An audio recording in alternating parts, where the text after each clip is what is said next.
You were almost like gamble. Like if you think about it back now, you were almost like gambling like $20 every week in the hopes of making like that's like a step or stone away from just being gambling almost. That's pretty. Yeah. Welcome, ladies and gentlemen, to the Minds of Media. My name is Blake Panashevitz, and today's guest is a longtime journalist, interviewer, writer, and podcaster. She has worked for companies such as Esports Heaven, Jinx TV, and the European League of Legends Esports. Please let me introduce Amanda Stevens. Welcome to the show. What's up? How are you doing today? Good. I'm so happy to have on your show. So people might not know, but we've been longtime friends, actually since Since before 2016. Yeah, World. 2016. That is a long time. It is. In esports years, it's like a decade. I know. And it's funny because you were one of the first friends I think I met in esports when I was looking to get in, like very early on before I did like anything. It was like trying to break into the scene. You were one of the first people who I met and had talked to and had told me a little bit about the scene. And I feel like such a child back then, like looking at the esports scene and my hopes and dreams for it and what it would come to. And I feel like now I'm a pessimistic old man who's like, you kids. I'm just waiting for the beard to be grown in, honestly. Like, you've kept the same baby face, and I thought can't that grow like, it. I can't. I figured in 3 years of esports that like it would just break your soul enough that like finally your facial hair could grow. I thought esports was going to be what would do it for you. No, it's so sad. I was showing on stream the other day because I hadn't shaved in like a week and there was like nothing there, but I have like one spot underneath my chin that is like a bare chin strap that I legit cannot grow hair in. It is embarrassing and awful. So, oh God, you're getting triggered already. So I'm excited to talk to you because I don't, like, we talked kind of beforehand that I don't know much about your personal life, like growing up, like what it was like for you. Because I really only knew you 2016. We talked a little bit. So I want to start it off easy. You're into a lot of different esports, frankly. You're into like fighting games, you're into League of Legends, you did some stuff with Overwatch, like pretty much everywhere else, but you were also into card games too, weren't you? Yeah. So Yeah. What was your involvement with Magic the Gathering? Because I think that's the big one I know about. So, as a kid, Magic. So, Magic is always the thing that has always allowed me to find friends no matter where I've been in life. Mm-hmm. When I was younger, my local comic book shop would give you a pack of, I believe it was Beta and Revised, if you had a big enough pull list. And since my pull list was my allowance for doing chores and stuff, I would get Magic cards. And I didn't realize that it was like a game. I was like, this art is cool. There's text on the cards, but like the art is really cool. And then eventually in elementary school, I found out that like it's a card game, you play it. And I was like, all right, this is kind of cool. Flash forward to like college. By college, I started playing more competitively. And for a little bit, I was playing Magic semi-professionally, not making a ton of money, which, I mean, no one really makes a ton of money in Magic anyway, and paying like bills playing Magic. Really? Yeah. So there's this thing called the Star City Games Open. They're one of the biggest retailers and content sites in Magic. They also do a Star City Games tour. And so I was a Magic judge, and they used to have a policy where if you applied to be a judge for an event, and didn't get selected, you got free entry into either the Standard or the Legacy Open. Mm-hmm. I was a Legacy player, so I would apply for events with like a very good knowledge that the hiring manager at Star City Games was never going to staff me for an event. So I would just apply to get my free entry, and then I would go and compete, and I would usually top 32, which meant I made about $100. So then I would pay my ride, the $20 for the ride to the event. I wouldn't eat or anything at the event. And then I would go home and like hand over my $75 to my roommate.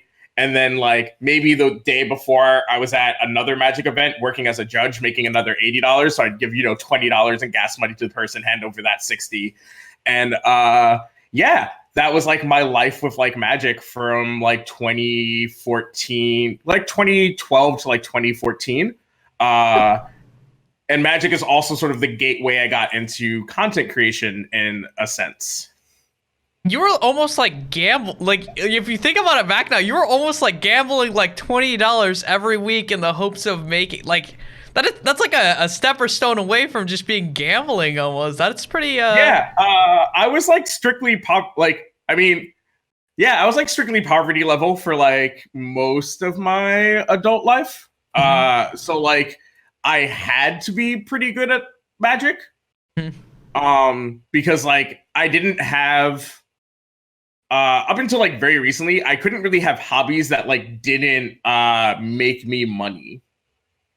Because if I wasn't making money, then it wasn't worth my time because I was bringing in so little money doing other things that Yeah. like everything I did had to make me some amount of money so that I could get by. So you kind of mentioned that like at least your adult life like and growing up was a lot of poverty. Where'd you grow up from? Like where are you originally from? I'm from Long Island, New York. I grew up upper middle class. Okay. My dad, so I was raised by my grandparents. My grandfather is still a vice president of marketing and sales for a textile company. You probably have at some point in your life bought probably more than one textile by them. Maples Rugs has partnerships with Bed Bath and Beyond, Walmart, Costco. So like there is a very high chance that like if you looked at a rug or a shower curtain or a bath mat in your apartment or a towel, there's a decent chance Maples is on one of those labels or one of the Maples renames for working with like Costco or Walmart. So like I grew up a very privileged life. Like, you know, most people will say like they've never left the country or, you know, they've never been to Disneyland. I had like 5 years in a row where I went to Cancun for spring break in like high Really? school. Yeah, like literally for like 4 years, that was like the guaranteed spring break. Wow. I've never been to Yeah, Cancun. so like when I say that like my adult life I was in poverty, that's because like I was sort of separated from my family. Uh-huh. But like I grew, and also that's my dad's money, right? Like even if my dad gives me money or like helps me with rent, that's still his money. Yeah. I'm impoverished. Amanda Stevens. Yeah. Arnold Stevens is doing fine. He's Okay. kicking it old school in Delaware. But like, yeah, so I grew up on Long Island, New York, in Nassau County in a small incorporated village known as Freeport. And I grew up in the Baldwin district zone because Baldwin doesn't know how to draw district lines and it overlaps into 3 towns. And went to Baldwin schools and then did private school. I did Catholic school and then non-religious affiliated private schools for most of Wow. my education. Yeah. I wanted to ask you, you mentioned you were raised by your grandparents. Yeah. Why were you raised by your grandparents? So my biological parents were separated. I don't know the like full. I know like bits and pieces of the story. Not enough that I really like want to retell because both my biological parents are deceased. So So I sorry. don't want to like. Thank you. So I don't want to like say like, oh, this is what happened because like Yeah. it's speaking ill of the dead. If I knew like the full story, then I wouldn't care how it's interpreted. But since I don't know the full story, I don't want to just like say what I understand it to be. So I was raised by my paternal grandparents because my father, after the divorce, could not afford to raise me as a single parent. So I grew up with my grandparents. My uncles were essentially my brothers because they weren't too far from me in age. Like one of my uncles is only 6 years older than me, and the other one's like only like 10 or 12 years older than me. Oh So like wow. no different than like average sibling ages anyway, right? It's not like I'm like, oh man, you're my brother, 20 years older uncle of mine. So yeah, I grew up with my paternal grandparents. What was that like growing up with your grandparents and then your uncles being almost like brothers for you? Because that's gotta be an interesting Not dynamic. well, it wasn't so when I say that I was raised by my grandparents, I don't mean like, oh, I started living with them when I was like 6. My grandparents have been my parents since I was like 1. Yeah. So I So don't know a time where they weren't my parents. I don't know a time where like I didn't grow mhm. up in the house with my uncles, right? So it wasn't weird or anything for me or Yeah. like it was a little bit challenging like once I got like older and like had to deal with like some internal personal stuff, but like it wasn't difficult for me, as far as like, oh man, it's weird that I was living with my mom and dad, and then I was living with my dad, and now I'm living with my grandparents. Like there was no cognitive difference for me. So, growing up, did you learn early on that your parents did this? Did they tell you right away, or did they wait? Because I know like some adoptions they wait too. So I remember, I want to say it was like 3rd or 4th grade. It came up, and everyone in the room kind of like swore up and down that like they had told me younger, and I was like, even now I don't remember that like interaction of like a time before that. So I knew that Lamar, my dad, was my dad from like 3rd or 4th grade forward. But I called him Lamar because I had so many years of referring to him as Lamar. And I didn't know pretty much anything about my mom except for the fact that she was white and Jewish. That's like all I knew. I didn't know anything about my mom really until a fairly awkward situation. So I'm 32. Which means I grew up with the internet boom, which means, I made a lot of the mistakes that your generation gets to learn about and not do, like, putting your full name on AOL Instant Messenger. That's a thing that, I will say, after Amanda, while I look young, I want you to know we're not actually that far in age. Okay, I'm gonna be more for your audience. Okay. I'm just saying. I just want them to know that while I look like a 12-year-old, I'm close to 30. Yeah. So for a lot of you may have at some point when you guys were using AIM or MySpace or something, you knew, oh, you shouldn't put your full name out there. That's like not a good idea, right? We didn't know that growing up, right? Like when AOL, like I grew up when AOL was a thing that was like you got a free disc in the mail with your So like I had put my full name in my AOL, and one day somebody messaged me on AIM claiming to be my mom. And it was her. And so that was weird and interesting. And then eventually I like blocked. I don't know if I blocked her because I don't know if you could block people on AIM yet, but I just would ignore her. And she stopped messaging me. And this is when I was like 13, 14. Yeah. And this was like literally that year was like pretty close to like the worst year of my life. So then eventually I also found out that I had a half sibling, that I have a bunch of half siblings. I don't really talk to any of them at this point in my life. But yeah, so for like a very long time, I didn't know anything about my mom until one day she sent me an instant message in 8th grade. How did you end up having a relationship? How do you go from someone sending you an instant message to you learning more about her? And so my dad and her got back together late in my life. So I'd say around 24, 23. And so I kind of, she kept trying to like build a relationship with me. And so eventually I was like, all right, but like we have to do this on my terms. Like, because I spent my entire life not knowing anything about you. And, your first way of introducing yourself to me wasn't what I would consider a really good move on your part. So, we would just have these like chats where I would ask a lot of questions. And that's how I like found out that I had like a ton of half siblings. I think I technically have 5 half brothers. One of them distinctly does not like me. One of them and 2 of them I don't really know a lot about.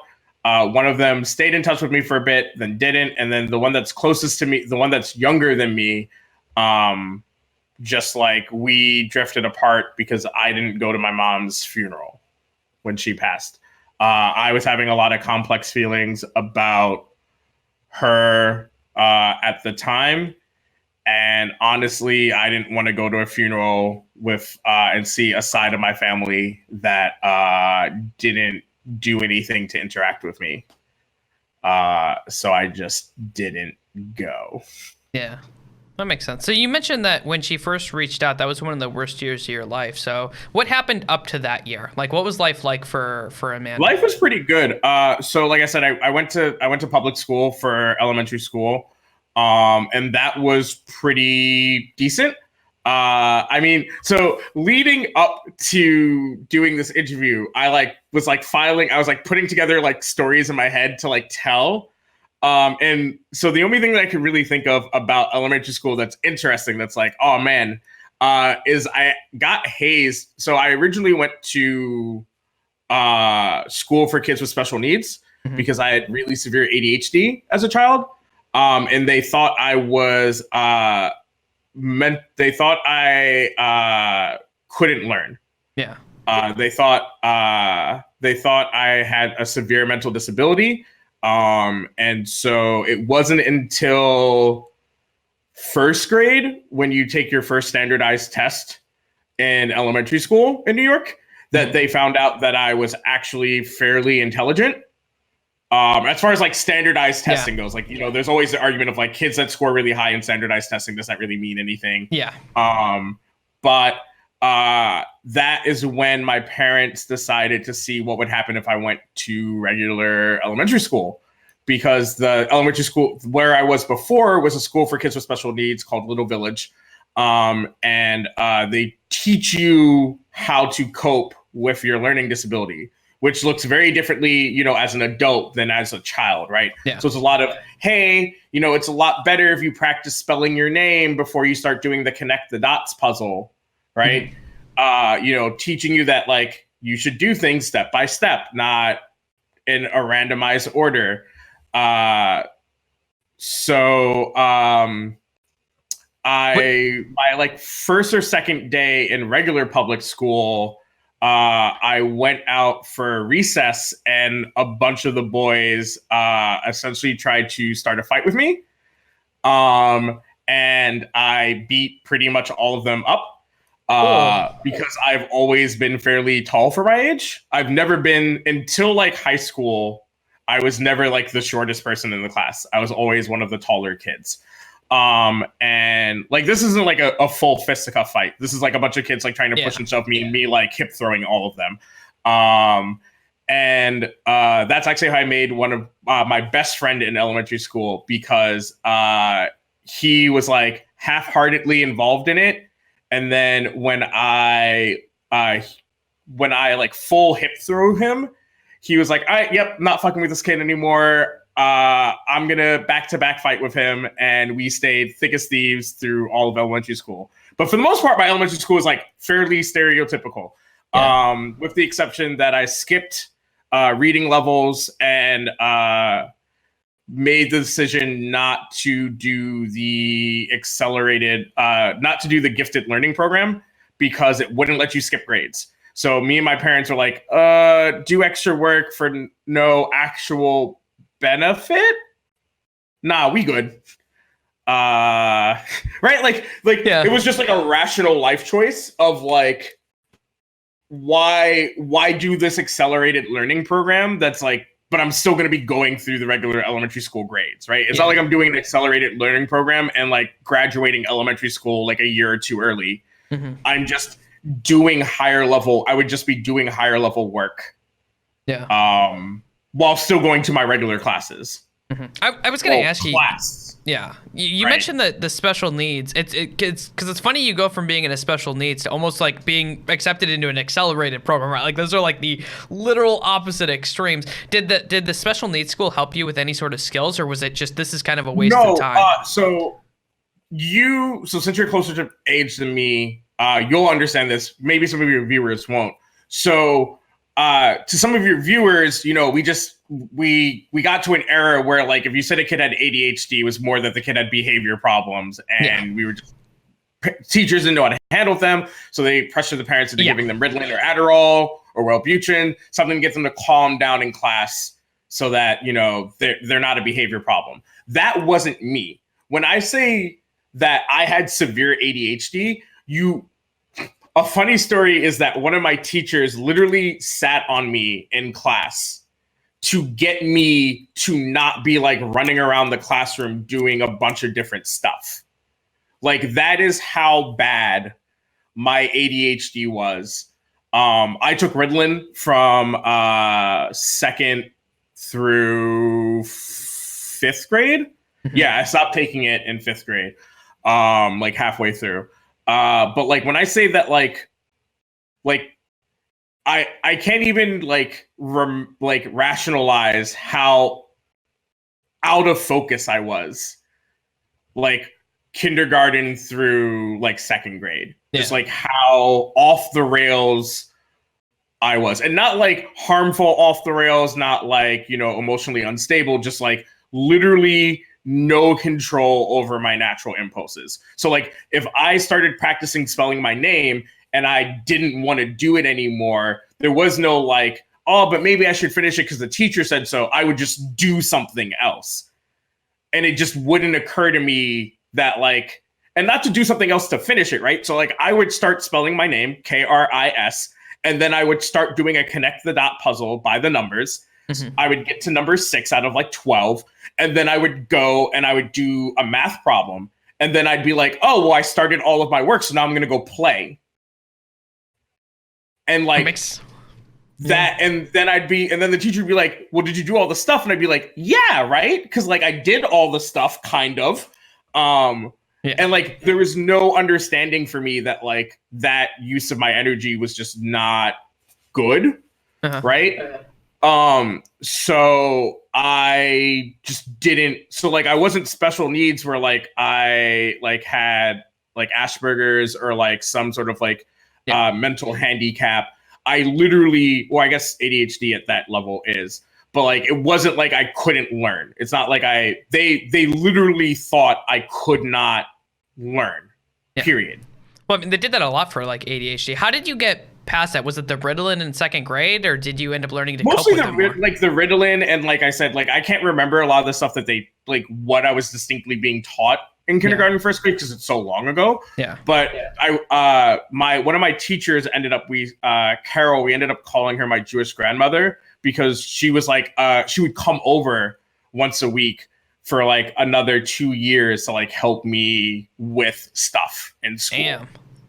So she would come over and she would teach me multiplication and division. She would come over and she would teach me like how to use a planner, how to like do things in an organized order. I had a lot of I needed a lot of tutoring. Like I said, like even my regular public school thought I was special needs.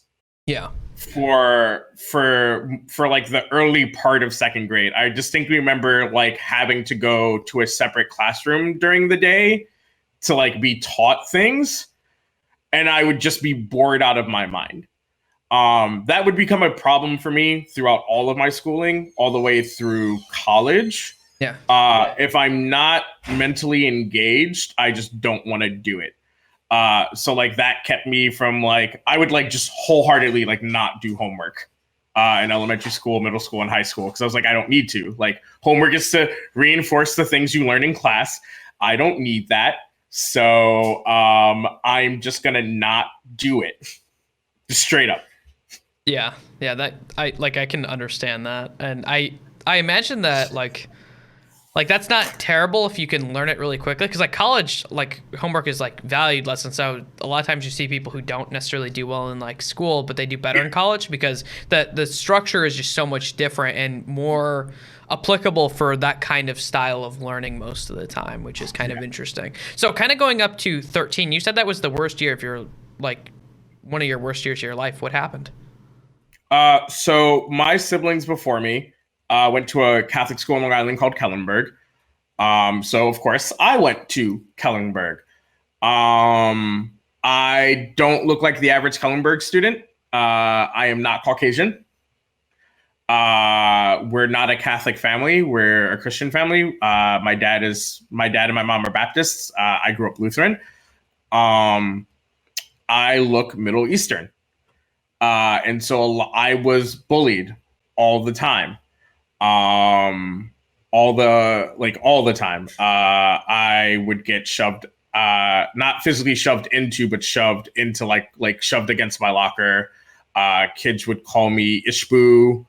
And I just like developed a pretty severe depression, and a lot of anger impulse control problems because I no longer had any of my friends. So all the kids I grew up with for the last like 5 years, I'm in a school that's 7 to 8 times the size of my elementary school. We're talking like 300 kids from 40 kids, Yeah. right? I was struggling with understanding, the demerit system, because my hair was really curly. I would just get randomly penalized for stuff. I remember that I didn't realize right away that, so like one of the things that you couldn't have at my Catholic school is you couldn't have like distinctive lines in your haircut. And because of the way that you cut my hair, I mean, it's not as curly as it was when I was younger. Yeah. If you buzzed all the way up to the top of my head, there was no way to it was very difficult if I had a new barber to understand how to do that and not create somewhat of a distinct difference. And I remember looking in the mirror after I got a haircut the next day and being like, oh crap, I have a line in my hair. I obviously am just not going to go to school, right? So my mom was like, well, just be upfront with the dean, just like go in. Even though I'd been having problems with the dean because I had not behavior problems, but I had, I got into trouble a lot. And she was like, if you go in, like you won't and you just say like, hey, new barber, we didn't realize that there was a line until now. And I still got demerits anyway. Like that was the sort of existence that I had in my first year of middle school. And I was just angry all the time. And I was sad all the time. And I was struggling in school for the first time in my life because I just wasn't happy. Like the me before Kellenberg and the me after Kellenberg are like two completely different people. Like the me before Kellenberg is like extremely cocky, very outgoing, had a lot, like no one that at least I knew of wasn't my friend. Like most people enjoyed my company, which, is like fairly true for like most elementary school kids, right? Yeah. I couldn't name someone who I would call a friend at Kellenberg. Wow. Like there's no one that comes to mind. The exception would be a kid named Jeremy Johnson, who I'm still friends with to today. But I knew him beforehand because Kellenberg would do summer programs, like camps, like week-long programs. And so my parents would like send me to them because like I had some very diverse interests. I did the soccer camp all summer because I was really into soccer. I did, and then I was like really into like earth sciences, like marine biology and stuff. And so Kellenberg had a Long Island ecology program that you could do for a week, and you would like go to like nature sites on Long Island and like learn about Long Island ecology. There's a marine biology thing. I was super into that. So like I met Jeremy through one of those, and we stayed friends. And then like he was like, oh yeah, I go to Kellenberg. He was a year older than me. So I was like, oh man, like I thought like, oh man, a year older doesn't mean much because like I'm thinking like elementary school, not thinking like big middle school. But outside of that, like Jeremy's friends would bully me. Like I literally didn't have someone in my grade who was my friend, who like I could call on the weekends to see if they wanted to go to the movies or, it just wasn't a very good time. So you mentioned that people were, I mean, I don't think there's any other term other than racist towards you, like calling you all these sorts of names. Do you think that the staff were also doing it because of that, or was it because of the behavior issues? No, teachers just didn't care. So nobody would ever do it directly in class. Yeah.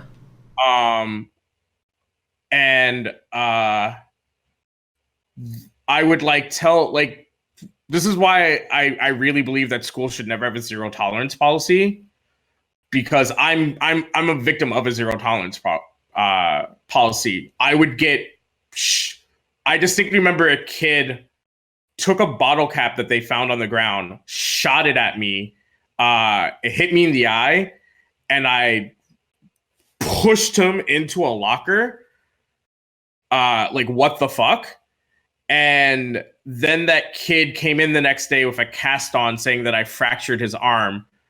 That kid said that he didn't touch me or anything. And where would he have gotten a bottle cap from? And so I got 10 demerits and that kid got nothing. Oh. Or kids would start fights with me And even if I was defending myself, I would still get demerits because I fought back. So it just felt hopeless. Yeah. Like, I remember by the time I had got to my 30th demerit, because 20 suspension, 10, 15's a letter home, 10's a letter home, 20 is suspension, 30 is expulsion.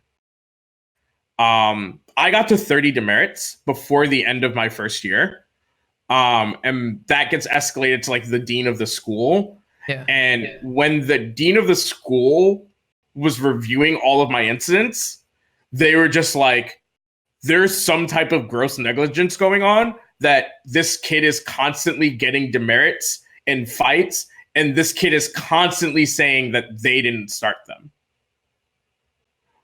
Like, a kid broke my nose after I punched him for saying something about my mom, and I got more demerits because I threw the first punch. Doesn't matter that the other kid broke my nose or said anything really disparaging to me. Yeah. I threw the first punch. I got detention so much that I can tell you the textbook line, the first two paragraphs of a textbook by heart, because that was part of detention, was just writing down stuff from textbooks. Jesus Christ. And so what did the dean do? Like, he must have noticed this and saw something that was wrong. So at this point, I had already had 30 demerits, and I was basically given the option to finish out the year. And they basically would erase my disciplinary record when I was applying to other schools.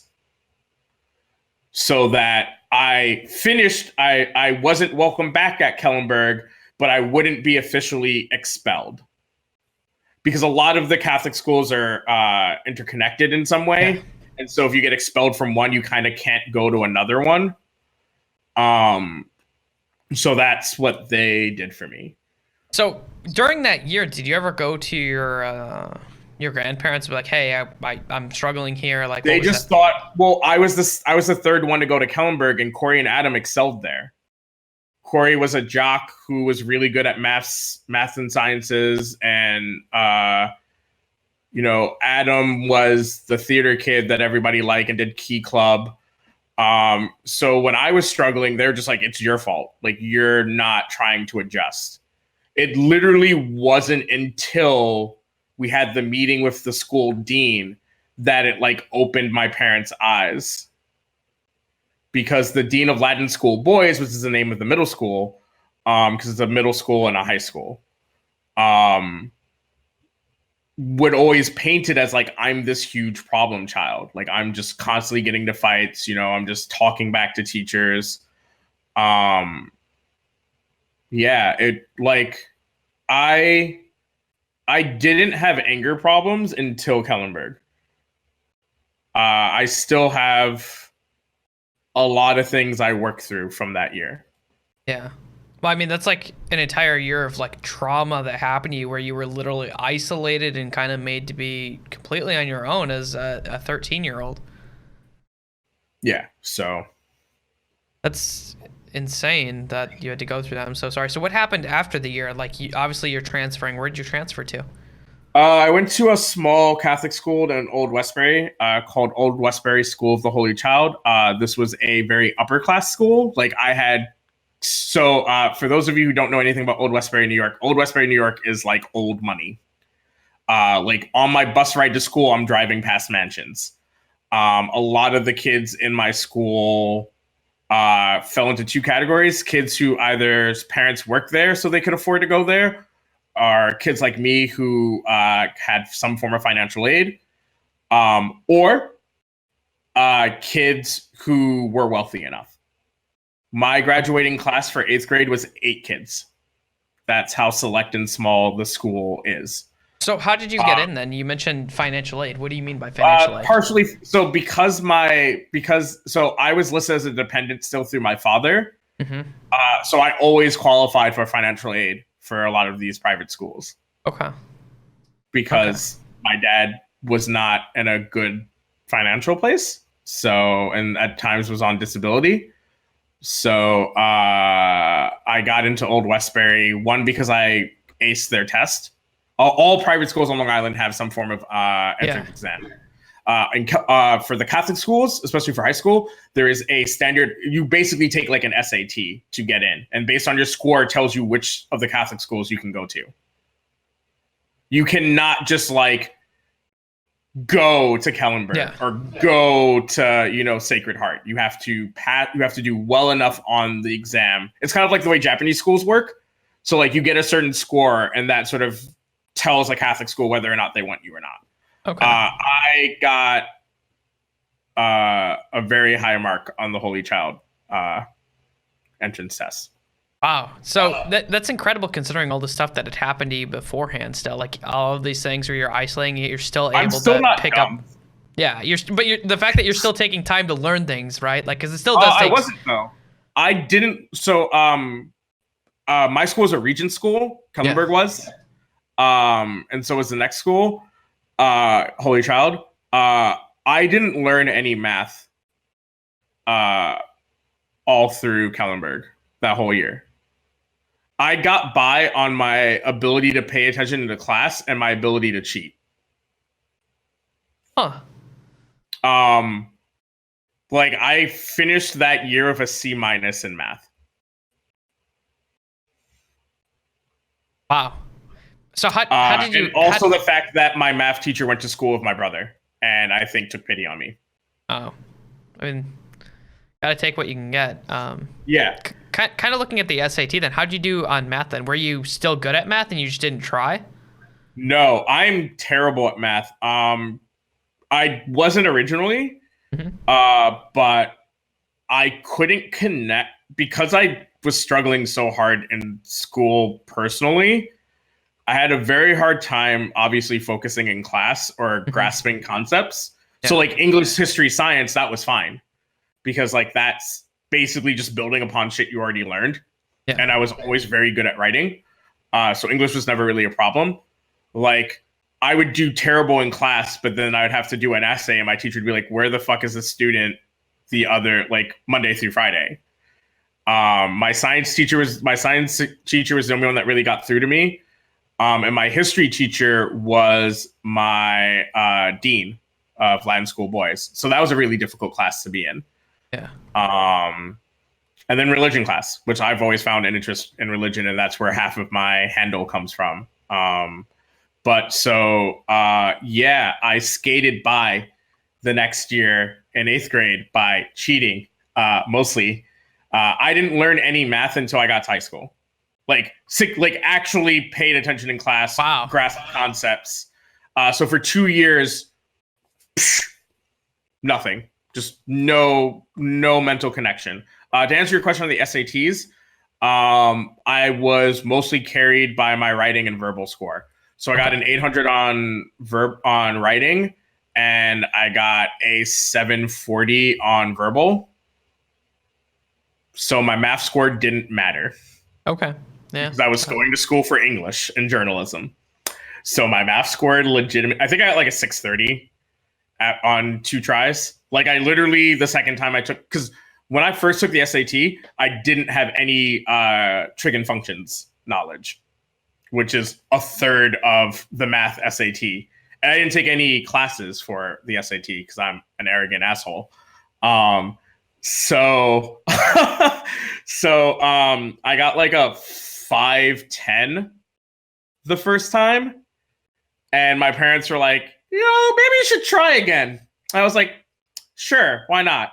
And, I just having the 2 months, like the month and a half of trig and functions, raised my score, 100 points because, I actually knew the subject matter. Yeah. And I didn't do any of the other parts of the test because I didn't feel like doing it again.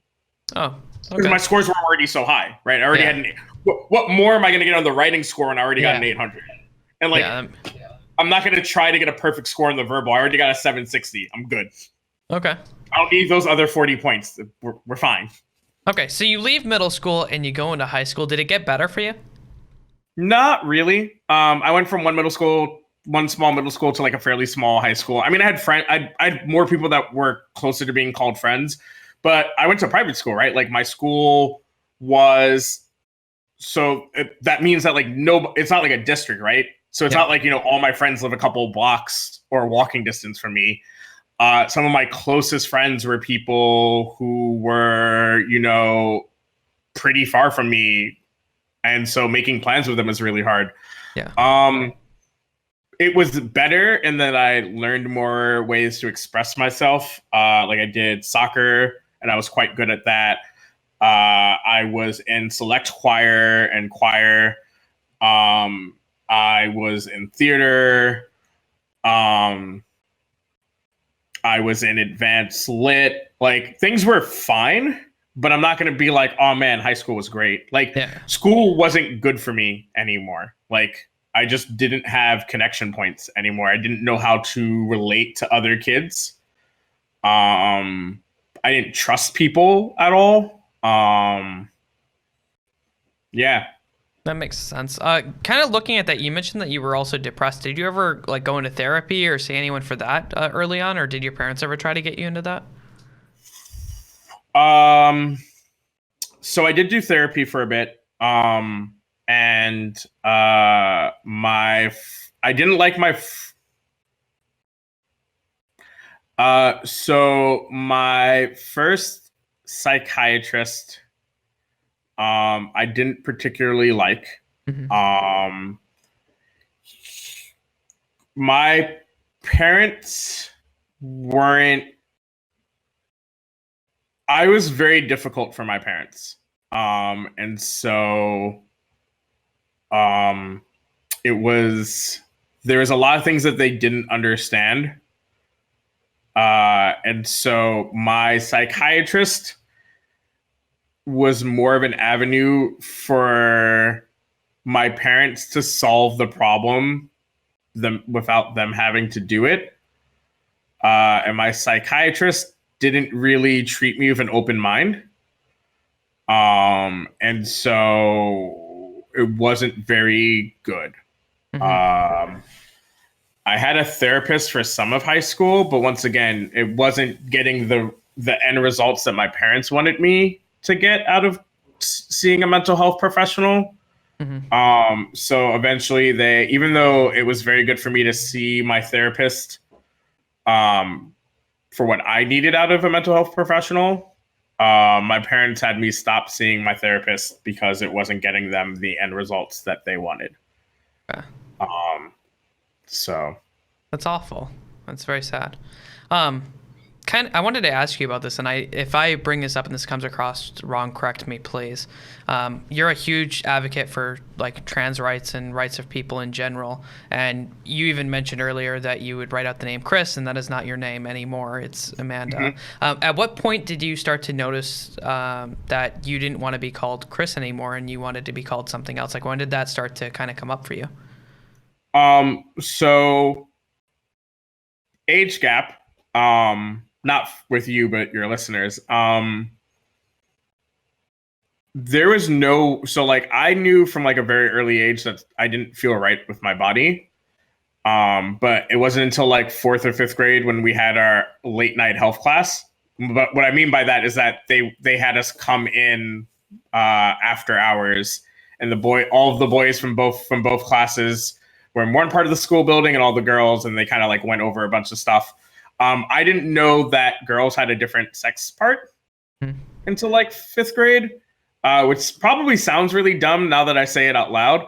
But like, I didn't have female siblings. That wasn't really a thing that I thought about because, hello, I'm in 5th grade. Remember, the internet was still a relatively new thing, so it's not like porn sites were a thing that I was surfing. So it wasn't until like 5th grade that I knew anything about, body difference, right? And like an actual, this is spelled out for you. Maybe I had some like cognitive understanding that like girls were different, but like I didn't know until 5th grade. I didn't know what being trans was until. So I kind of knew what being trans was because my brother Adam, we watched Hedwig and the Angry Inch together.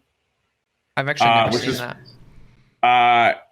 real quick, it's a rock opera about a transsexual who only got a sex change as a young adult to go to America from Eastern Germany, so that they could go to America with as the bride of a U.S. Army officer. There's a whole lot more, but that's enough of the premise that fits for what I need, right? It's also where the other half of my handle comes from. Sage comes from my interest in theology, and Gnosis comes from a character in Hedwig named Tommy Gnosis. Gnosis is the Greek word for knowledge. More on that later. So between that and seeing Rent at a young age, I had some base understanding that like there could be some form of gender variance. So Angel and Rent is my introduction. That and like RuPaul is my introduction into gender variance. Hedwig is my introduction into like, oh, you can change your sex parts. I didn't know the word trans until I went to a summer camp between 8th and 9th grade where I met my first gay friend. And like most naive people, when you meet your first gay friend, you ask them all the gay questions ever. And I was like, hey, so I don't feel like a boy. And I don't think that way because I'm gay. I feel that like on a physical, like mental level. And I was like, what does that mean? And he was like, oh, that means you're trans. And I was like, what words? And like I did as much research as I could, but this was before Google and you had to ask Jeeves. And Ask Jeeves was not a very good search engine. And so sometimes you would get shemale porn. It was a very awkward time. I didn't really start thinking about changing my name probably until end of high school. And that's because the internet had somewhat caught up with my need for knowledge. Because it's not like I could go to like a library. Like there weren't many books on like transness, in 2005. So yeah. Always knew, didn't have a word for it until I was like 15. Didn't know enough about it until I was like 19. So was that a struggle for you then? Like, because I mean, especially like, at least when I was younger, and I imagine even more so when you were younger, even being like gay was something that people they were mean. They were real, like, at least where I was at, they were really mean. I mean, I don't know if you've ever seen my like glow up pictures. So like pictures of me in high school versus like a picture of me now. I have. So it wasn't until I started doing drag for Halloween that people knew anything about my transness. And even then I wasn't out as trans to people. People just knew that like sometime that like every Halloween I did like a drag costume. And very, very few, I only told a very select few people that I wanted to be a girl. So no one knew. And it was difficult for me in so much that I couldn't, I don't know if this was like a term that I knew when I was in high school, but because I couldn't live my truth, right? Yeah. People just straight up didn't know. And I didn't really there wasn't too much knowledge towards that. Right. I was on the sports team. I wasn't effeminate really in any way. And any mild effeminateness was attributed to the fact that I was like also kind of a theater kid. And I was just a very expressive person. Like I was, one of the school's like known poets. So like nothing about any of my like slightly effeminate behavior, which there wasn't a whole lot, rose any sort of red flags or anything for people. And I'm also like, I've been 5'9" for most of my life, from like 8th grade, probably like now. And I've always weighed at least 200 pounds since like 6th grade. So there's a lot of power in being 5'9" and 220 pounds that people don't, even if people want to fuck with you, they tend not to. And I was a fullback in soccer. So people saw what I could do on the pitch while playing legally. So that was enough information that if anybody even got a thought in their head, they knew better. Yeah. Yeah. I mean, that makes sense to me. That's been true for like most of my life. Once I started putting, I mean, like I put on weight for a lot of reasons, but being 5'9" and weighing 200, now weighing 280, but for most of my life weighing like close to 250, that's like a very good natural deterrent from people fucking with you. Yeah. That I wouldn't fuck with someone who was like that. Right?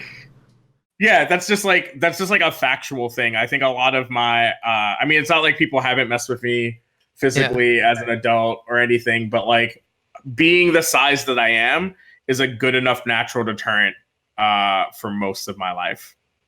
So yeah, kind of looking at that, did you struggle with that, not living your true self, or did that not really be like, was that not really an issue? It wasn't really an option. Okay. Right? So like, just because the knowledge wasn't out there? No, I mean like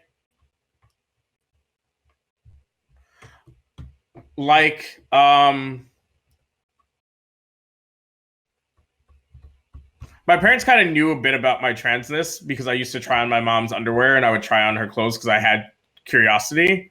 Yeah.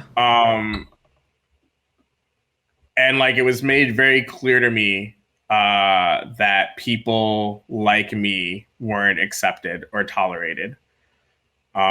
So I knew it wasn't an option, right? I knew as long as I lived at home, being whoever I wanted to be or was meant to be, whatever language makes more sense, wasn't an option. So it just was what it was. So kind of looking at you're getting older, you're going through high school. Did school get easier for you as far as like your ADHD? Was that something that you got more under control? I never struggled with it. I struggle with it a bit in my adult life. High school up until college was really, I mean, college was fine. But school was really easy for me through high school because it's regimented, right? You go to a certain class at a certain time. You have clearly set things that you're supposed to do. Mm-hmm. So school wasn't really a challenge for me. The only reason I wasn't valedictorian is because I didn't care. Yeah. Where do you think that came from, that idea, like not caring about school? Is there any reason for it, you think? Or was you just being, because I know that like I didn't really care either. 7th grade. Like I said, literally, like when I say I do not, I'm not using hyperbole when I say that the Christopher that finished at Schubert Elementary School and left Kellenberg could not be more different people. Yeah. Like, could not. And so by the time I got to high school,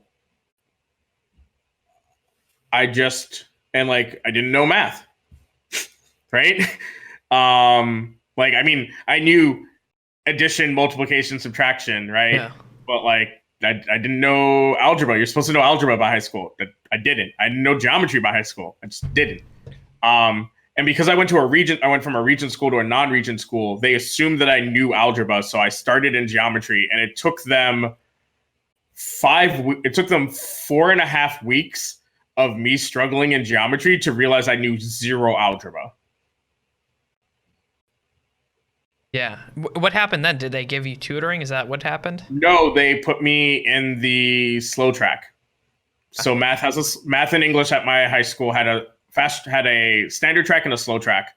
And they put me in the slow track for math.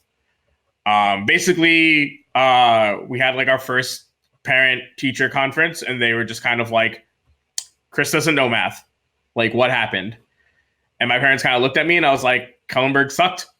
And that was like essentially enough of an answer. They were like, well, like, he needs to learn algebra.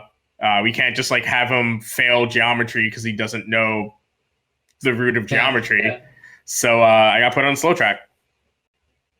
Okay. So you're going through high school, you're getting towards the end of high school. And this is something that I kind of struggled with, is I was like, I don't know what the fuck I want to do. Like, I have no idea. Did you have any idea what you wanted to do with your life, like coming towards the end of that? So I really wanted to go to Ithaca, because Ithaca has one of the best media, well, media as in like journalism, Yeah. communications, schools in the country. They also had gender neutral housing, which was a big deal for me that I found out at I went to, so I don't know how Ithaca got in my head. I think it's because I knew that, so they have something called the New School, and that's their communications media college, right? You know, like schools have like, they're like the School of Business, that the Yeah. New School is their media college. And so I like said to my dad, like, hey, I really want to go check out the school. We like flew out, because it's quite a drive from Long Island. So we like flew to somewhere and then like drove the like other hour or so. And I loved how big the campus was. I loved that it was super far from home. I loved that. And then I was like loving everything about everything. And then my parents were like, you're not going to a school that far away. So I went to NYIT for computer graphics because I didn't understand that computer graphics, you still needed you still needed to know traditional art. I didn't know anything about traditional art. I knew about like web design and like photo, like a little bit of Photoshop at the time. And so I was like, oh man, that's what I want to do. And then I found out when I got to NYIT that you needed to know art. And I did not. So I then fucked off to England for a bit, came back, and Wait. We got to talk about the fucking off to England a bit. Like, what happened there? uh, so how do I get to this part of the story? So I was at NYIT. So I guess I should rewind a bit. The reason I constantly like tiptoe around talking about mental health is at one point my parents took me to court for an order of protection. I've never physically assaulted my parents. I never made any physical threats against them. Sometimes I would get really mad and I would clench my fists or I would yell during an argument, but I never was physically violent. There was, and so my parents took me to court for an order of protection. And what came out of that was me having to go to anger management classes. And that, was the summer leading up to college. And so a problem for me was I still had to go to these classes while I was at my college on Long Island. And I was dealing with a lot of transphobia at my first school. I had some pretty homophobic and transphobic roommates. And I also like didn't go to some classes because NYIT told me that I like didn't do well enough in their own internal English test. So I was in like a pretty remedial English class and they wouldn't let me transfer out of it despite my scores, like my SAT scores. Yeah. So I like had a 0 in one class. I like wasn't doing well in any of my art classes because I don't know fucking anything about art, and I just didn't like NYIT. And so I fucked off to England because I had some friends who were at NYIT who were from England, and I went to England I went to community college for a bit, realized that was super boring, and then I fucked off to England for a few months, and then I came back and went to Albany for school. Okay. So what was England like? Was it fun? Did you enjoy yourself? I traveled a lot. I illegally lived in a flat because I didn't have the proper visa for that type of stuff. And it was good that it gave me somewhat of a mental reset. Like I said, for the most part, from like 7th grade forward, I just kind of was like doing what I had to survive. And England kind of gave me some time to just do stuff, and survival wasn't a priority. right? Yeah. And so much that like I didn't feel like I was constantly. You get to a when you have the year that I had in 7th grade, you just assume that everybody's your enemy. That like everybody's out to hurt you, is out to get you. You know, my parents didn't think I was doing the right thing. My siblings thought I was a problem. My teachers thought I was a problem. All the kids, right? So you just like, it took towards the end of high school to like somewhat get out of that mode. And then like I went to a school that was like super transphobic and homophobic to me. So I was like, well, shit, like, guess we're at it again. So it gave me time to like mentally reset and not just like assume that everything is bad always. Mm-hmm. So I mentioned that after your parents took you to court, did that end functionally the relationship with them, or at least for a while or forever? You know what the super weird thing about it is that, like I said, you just assume that everything you're doing is wrong, right? Because if everything you were doing wasn't wrong, right, then you wouldn't be in any of the problems that you're in. So even though I knew cognitively that I didn't do anything to warrant my parents taking out an order of protection against me, emotionally, I just was like, well, it has to be my fault, though. So I'm probably way more chill about it than I should be. That's because, like, if it was me, that would probably be like, I already don't talk to my mom that often because of some of the stuff that happened. Like, I didn't talk to her for a long time, and then I put some very stringent boundaries on our relationship to like protect myself. And she was just a drug addict who like abused me and had an abusive stepdad, right? Like that was to the extent of that. And I left and I didn't have to deal with it for a while, but I put some pretty strong boundaries on it because of that. And so like if she like tried to do it, like I don't know if I would talk to her ever after that. Like, but I'm also I can be very emotional sometimes, and I can be very, okay, if you do this and you go across this line, that's it with us. You kind of have to understand, family is different to an extent between African American families and Caucasian families. It's probably, and that's just in my lived experience and the lived experience of people I know. There's shit that my white friends get away with that like I could never even that like type of thought process or behavior just doesn't cross your mind when you're an African American. So it takes a while for you to realize that like what your parents do isn't absolute and correct.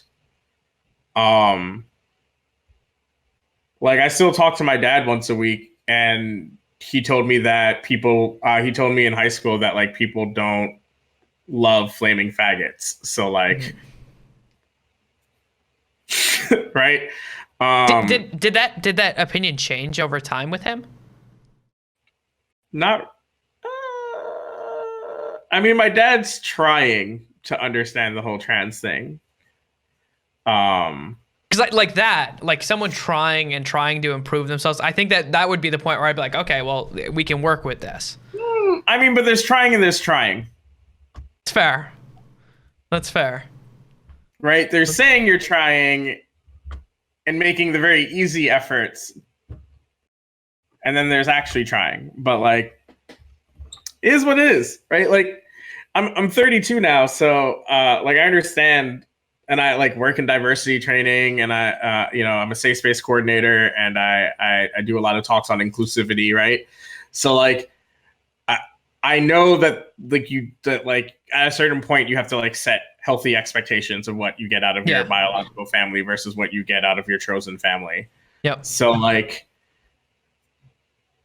it's kind of whatever, and I don't mean that to be dismissive of like your questions or to like dodge anything, but it's sort of just like I'm at a point where I put in enough energy into my family that because like they put I reciprocate whatever energy my family puts into me. So like my uncle Adam puts in a lot of energy into me, so I put a lot of energy into him. Corey was really busy. And I for the longest time thought Corey didn't like me. And Corey kind of set me straight on that.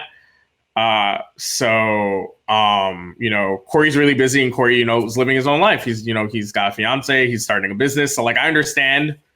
Also, we didn't grow up with each other, right? Like Corey was out of high school while I was in elementary school. Right. So like, I think a lot of the sort of, I don't want to say tension, but I think part of our relationship comes from that. Right. So, Corey, I still put the same amount of energy Corey puts into me, but it's not in the same way that I do with my dad, because the way that it is with Corey, I understand that it's like Corey's really busy. So we play phone tag a lot. And sometimes when I'm out in California, we try to make plans and it just doesn't happen. But I know it's not because Corey doesn't want to hang out or Corey doesn't want to like be involved. It's just that like Corey's got his own life. Corey's like 40. Right?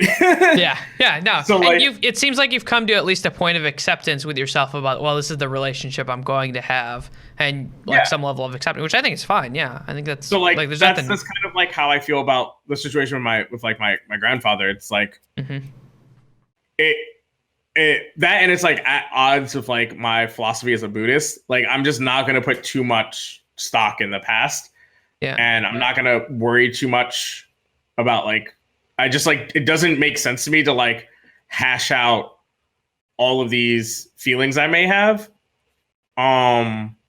because like it doesn't change anything, right? And I'm not gonna say, like I've already put more business on the street, as my family says, than like publicly than I've ever done before. So I just.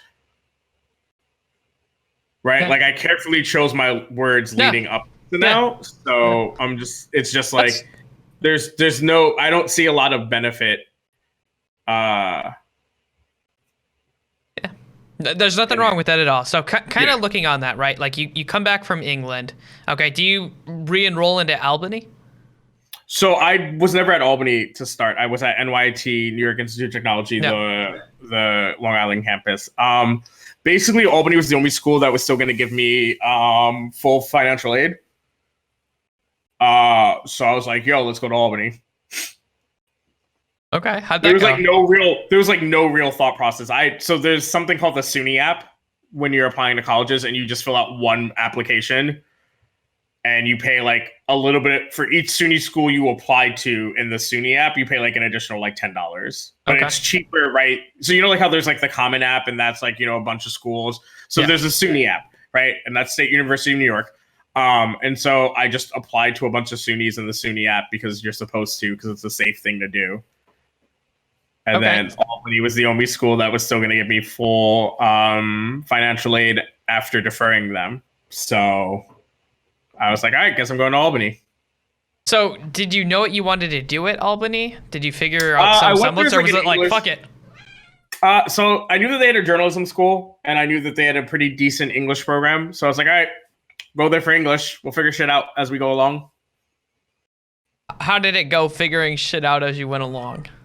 I mean, so for those of you who saw my tweet where it's, like 5 facts about you, I had like a mental breakdown my 5th year of school, and I was out of money, so I didn't finish my degree. But it had nothing to do with the school per se. Right? Like school was fine.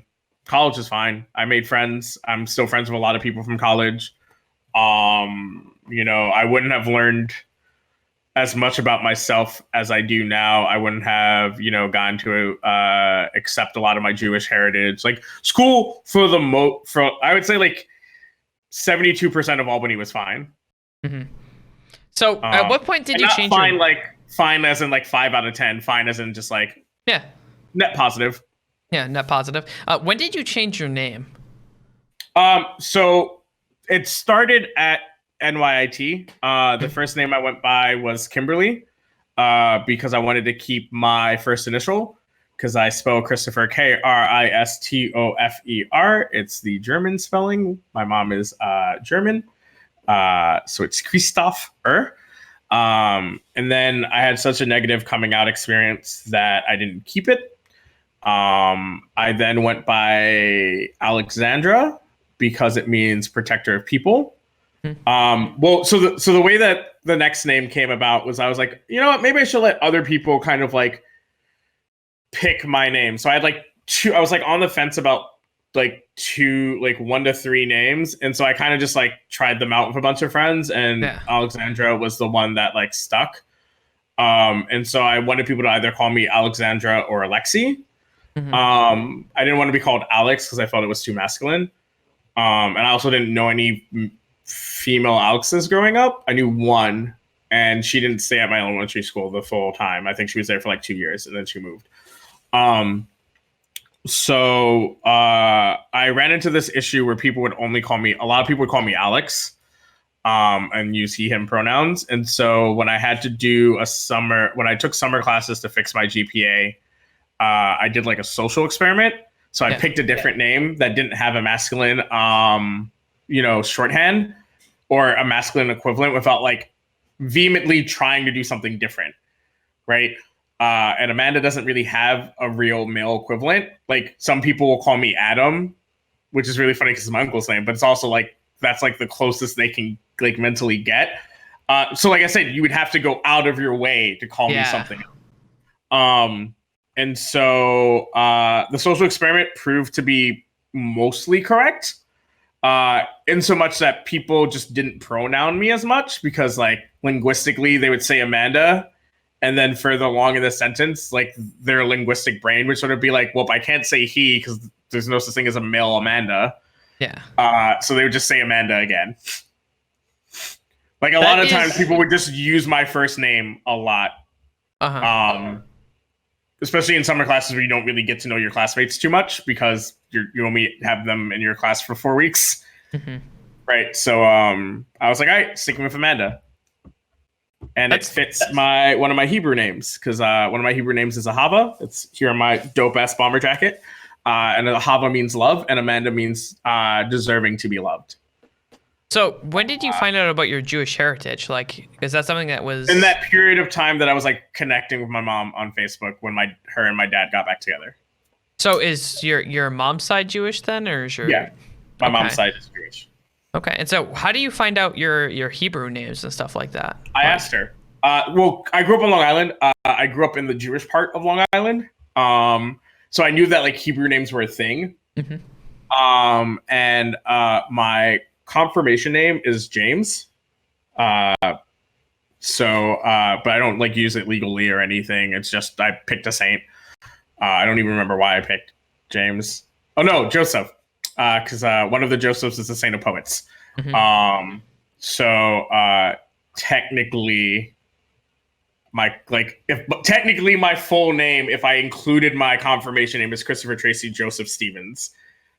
But I only have a confirmation name because I had to be confirmed because I was going to Catholic school. Right. So like, it's not legally part of my name or anything. I knew about Hebrew names, and I know that some of my Jewish friends didn't have a separate Hebrew name because their Hebrew name was just their name. And I knew some Jewish friends who had Hebrew names like I had a confirmation name. So I asked her, and she told me that my Hebrew name was Chaim, which means life. And I said, what would my Hebrew name be if you knew that you had given birth to a girl? And she had said Ahava. So I was like, oh, cool. So that's really cool. Yeah. Kind of looking at that and growing up, did your relationship get better with your mom then as she got back together with your dad? No. I mean, I don't trust, like I said, I don't trust people. Yeah. Not now. Now I'm just like, all right, come at me. And sort of the like, right? Like I wasn't super guarded when I met you. I wasn't like, oh man, I don't know about this Blake kid. He's asking me a lot of questions about esports. He's out to take my place. right? Like me in college, me from like 7th grade to like sophomore year of college, if I had met you and I was like working like same like if 2016 Worlds happened in that time frame, I probably wouldn't have like talked to you. Like Yeah. I would have talked to you like when you were around Jacob, but like I wouldn't have talked to you in any sort of other setting because I'd be like, yo, this kid's just trying to like get information from me, and then I'll never hear from him again or whatever. But I'm not really that person anymore. Yeah. But so I was kind of like slightly adversarial. Like I would make her pay my cell phone bill because I was like, I need to know that like you're actually vested in me. And while financial support doesn't mean that you're actually vested in a person, you can hear about like trust fund kids, right? Who like the parents give them all the money in the world, but then they don't interact with them. But like I needed to know, I needed her to do something, right? Like talk is cheap. That was like a big thing for me at that age. So I was like, I would make her pay like my cell phone bill, and I would like, there'd be times where she would like miss a payment, and I would like lose my shit, which is probably not fair. But I was like, you said you're gonna do this thing, and like you don't have a very strong track record of doing what you say you're doing, and now you're not doing it. And there were some things that she didn't deliver on, that I like unfairly held against her as an adult. But that was just how like fucked up my mentality was. What did like, it take? I was going to ask you, what did it take to change that? Because that's not the person that I think I ever really knew, right? Like getting to meet you. What was the point to change to get to this different person? I don't know. I think I actually don't really have an answer for that. It just kind of stopped. And not like, I don't want to say that there wasn't some effort put forward. I just think that I started to realize that the person I was extremely toxic. And that like I just wasn't going to get anywhere in life being that person. I makes sense to me. Like having some level of I think I just like started to realize that I was like, even I think by the time I had met you, I think I was making more of a concerted effort. But even in 2016, I was still a fairly toxic individual. It took a while. Like it's a very concerted effort. I still, due to a lot of the stuff, due to like I said, a lot of the trauma I've been through, a fair bit of my base impulses are fairly toxic. And I just actively have to work against them. Yeah, that makes sense. So where did getting into, like, how did you transition into getting into esports, right? Because you mentioned that you were doing content for Magic the Gathering. And that was kind of like your big foray into kind of getting into content and stuff, right? So what was the transition like to getting so involved in esports then? So what happened was I wasn't making any money doing content. It was all just like fan sites and whatnot. Yeah. And I kind of got bit by the esports bug in high school, in college. So I didn't know anything about esports literally until like season 3 Worlds. I barely knew that like the FGC as an esport was a thing. I mean, like I'd seen like the famous Daigo Umehara Justin Wong match. But it wasn't until like college that like someone had introduced me into like esports proper. And when I get into something, I get very into it. So like that's why like I was really good at Magic, as I like read everything. I deck theoried. I would fishbowl, which is playing solitaire, but with your deck. I knew my deck inside and out from fishbowling, from playing as many matchups as I could. So when I got into League, in a big bad way, I was, following everyone on Twitter, a lot of the old school people. So like Nilu and Sir Nugan, and, Richard Lewis and Thorin and like, Kelsey and Emily, which, I mean, I know that those last couple of names are still around, but like most people these days don't know who Nilu is. Most people these days don't know who Sir Nugan is. These are like old school, old cats, right? And I was writing League stuff for some of the sites that I was writing for. So the start of the transition into doing esports and getting paid was Richard Lewis had just been kicked off of the League of Legends subreddit. And I reached out to him on Twitter and was like, hey, can I interview you? I literally tweeted at him, like, you can find the tweet. I just like literally at R. Lewis reports, can I interview you? Mm-hmm. And he replied, yeah. And I, spoke in DMs. We did an interview on Skype. I uploaded it. I got shadow banned from Reddit. Because that like this was like the peak of the you shall not say his name on the subreddit. Like Lord fucking Voldemort. Of course, like they said, like, oh, it was my 9-to-1 ratio, which I didn't fully understand as like a new content creator. But I was also posting. I like didn't understand that part of Reddit, but like it's very convenient that my 9-to-1 didn't matter until I interviewed Richard Lewis. Yeah. So that was my first.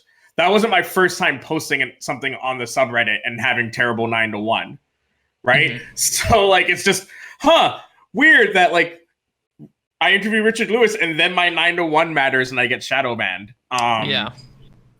So Richard was like fairly impressed with me as an interviewer and would just like retweet my stuff and introduced me to Jacob Wolf, which is a really funny story. I think I've told you the Jacob Wolf story. You might have, but I don't know if I remember it, so tell it again. All right, so Jacob doesn't always like when I tell the story, but it's still really funny. So my old stick at the end of my interviews, no matter who it was, whether it was somebody from Magic, from League of Legends, from Esports, is I'd say, throw someone under the bus. Who do I interview next? And I would try to interview that person. I would try to like make it like a chain. Yeah. And he's like, this is going to be a throwback for some people. He's like, you should interview either Narzies, LS, or Braille. And who is Braille? Jacob Wolf. And so literally the day after the interview, like literally the day of the interview going live, I get a message on Skype from Braille, and it's Jacob, and he says, hey, so Richard said you're going to interview me. So when is that going to happen? And I was like, who the fuck is this kid? Like out of the 3 names that Richard had suggested, well, he mentioned 2 on the podcast, and then afterwards he's like, because me and Richard were like shooting the shit. And I told him, a bit about some of the stuff I'd gone through. He was like, you should really talk to LS. He's like, you two have a very like similar, you guys have some interwovenness in like your pasts. And I think it would be a really good interview. But Narzies and Jacob were the people that he'd mentioned on the episode. And so I was like, this kid fucking messaged me out of nowhere thinking I'm going to interview him. And I'm like, I didn't even know who Jacob was. Yeah. So I was like, fuck off, kid. Which is funny because now we're like really good friends. But yeah. But yeah, so eventually, I don't know how long you've been involved with League, but do you remember when like you could take there was like that brief snapshot where you would take Smite and TP as a top laner and build Cinderhulk? Yes. Yeah. Like I started playing League season 2. Okay, so you know what I'm talking about. Yeah. So I was a top laner at the time, and I was watching that LPL game that Flandre did it, and I was like, this is some shit. I am all about this. And I like, with the help of Nilu and Kelsey, wrote a really long like primer on like Smite TP top. It's not very good. Like I'm not super proud of it looking back, but it was really good for what I was doing at the time. Yeah. And Drexen from Esports Heaven, Michael Lawler, reached out to me on Facebook because he was Facebook friends with somebody from the website that I was writing for at the time. But I was so tired of people offering for me to write for free that I just assumed that this was another scam offer. So I was like, yeah, whatever, man, bye. And then for Worlds that year, 2015, I started doing the analyst desk. Yeah. And I knew that I was not the smartest at League, and I knew that why the fuck would anybody listen to my podcast? So I said, what if I put the really smart people in League who have a lot of followers on Twitter on my podcast? That's like one of the reasons. That's like Barry knows this because I asked him about it. He was like, "Why do you want me on the show?" And I was like, "Because you have like 4,000 Twitter followers." Barry was one of the first guests on my show, literally because he was shit posting a lot about League and he had a lot of followers. Fair. I had like that episode had like him and Veteran on it, and it's like one of my favorite episodes. But yeah, I did that for World, so I did it for quarters, semis, and finals. And the finals episode, I got Skarzard to be on the show when he was still a rioter, and that episode made it to the top of the subreddit because the tagline from the episode was Skarzard said during the interview, "We should make for SKT Azir, it should actually be Coma, and he'll summon Easy Hoon and Faker as his sand soldiers." And I was like, man, you just said the fucking tagline, and it's going to be the clickbaitiest shit in the world. And I was right. And Slingshot Esports was starting shortly after that. And they reached out to me because I knew Chase and Walter from, at the time we're doing rough drafts, Chase is now at Unicorn. And they reached out to me and they were like, "Hey, we really like the Analyst Desk podcast. Would you do that for us? Like, you'd get paid." And I was like, fuck yeah, I'll get paid to do a podcast. That sounds dope. I've never been paid to do fucking content in my life. And then like a couple of weeks later, they're like, "Hey, do you write articles? Because we realized that launching with like podcasts is probably a really bad idea." Because they originally were going to launch the way websites do now, where they're like, "We're going to do video and podcasts." And Joe and Vince were like really ahead of their time. And like the way that they wanted to do a website. And I was like, yeah, I mean, like, all right. So I would do like sparing interviews, but they paid me like $75 per. So I was like, shit. I was like, going from $0 to $75 an article is like pretty fucking hype. And I actually could afford to pay my bills for once without having to like ask people for help. So that was sick. But I was still pretty destitute back then. Mm-hmm. So what has esports kind of been for you in like the journalism cycle? Has it been something, because like I like I said, I think I said this before, that, or even at the beginning of the interview, I'm kind of like very pessimistic towards esports. Like there's just a lot of things that I've seen in esports that make me very sad. So esports journalism is a way for me to survive. I might have opened up about this like when I ended up not getting the gig with PvP Live. But like, actually, no, I said it when I started working with Chopsky. When I started working with Chopsky and we started doing Proving Grounds. I mean, whatever. I've already said that like I cheated my way through like most of school for math. So the only way that I was able to eat for like most of the start of my esports career until like literally 2015 was because this is how little I was making. I mean, I was also not writing enough, but I also didn't have the option to write more. I would go to the grocery store with a backpack. I would like buy a 2-liter of soda for $1.10. But what I would do is I would walk around the store and just put like deli meat and stuff in my backpack because there was a 24-hour grocery store by me. And so I would just like basically shoplift a bunch of food, but make sure that my backpack didn't look any fuller than it was when I got in. And then I would like shoot the shit with the cashier because at the time the cashier was into like gaming and stuff. So we would just chat. And it would just not feel weird that I had like been in the store that long. I would just be like shooting the shit with everybody, and then I would leave. So like esports has always just been a way for me. So like, when I start talking about burnout in esports, it's because like it's been a very long time since esports. I mean, the FGC is my life. Like I love everything about working in the FGC. There's stuff that I don't like about the FGC, but it's like it's the same thing with like anything you love. There's not always like everything is not 100% positive, right? There's no such thing as that. Even with my partner, I love them to pieces, but like there are things they do that like annoys me. So it's like 87%, which is a very acceptable percentage on the meter.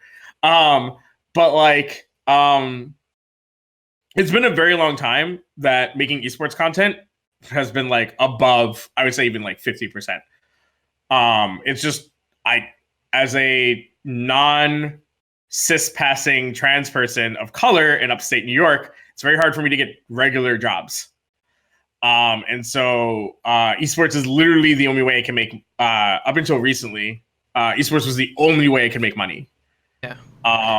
So I have a fairly toxic internal relationship with esports. And I've been fucked over a lot by some esports companies. One of them doesn't exist. Well, two of them don't exist, so I'll say whatever the fuck I want about them. But like, actually, I'll say whatever the fuck I want, period. So like one, so at the start, shortly after I was working at Slingshot, Ryan Tang, who's another old school name, he used to run Gold Per 10 that Gamers bought, and Gamers became Dot Esports, right?